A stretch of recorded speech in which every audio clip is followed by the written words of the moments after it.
به شکل عموم من نمیخوایم که دیگه در افغانستان کوکنار کش شود، به خاطر که ضرر زیادش بخش ما میشه. اطفال ما چی معتاد میشین، ما خود ما معتاد میشیم، مفادش دیگه مردم میخوره. یو د بلم ورپسې وي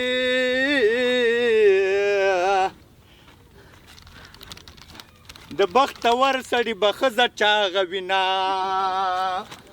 او دلته موږ مخکې کوکنار کرله صاحب، خو هغه کوکنار به مو کرله، خواري به مو کړه، زحمت به مو ایستلو.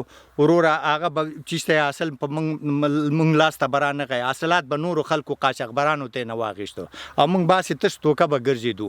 بیا په دغه وختو نظام شرایطو کې دوی به کوکنارو ته اجازه رانه کړه، یو کال هم کرلي وو، کوکنار یې راته چپه کړه.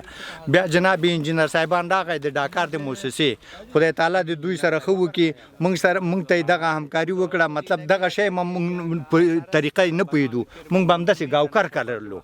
خو بیا دوی راته پشتي وښودلې دغسې د سپایي په شکل باندې دا تخمونه قلمونه او هغه بزغله یې راته وښودله په دغه طریقه. بیا د اوبخوار، بیا د سرې دغه هغه یې راته وښودله.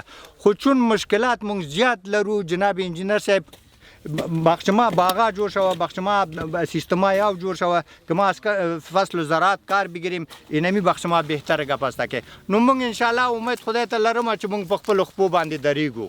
به تماما مردم افغانستان، به تمام مردم جهان ما پیام میدم که دیگه از کشت کوکنار صرف نظر کنن.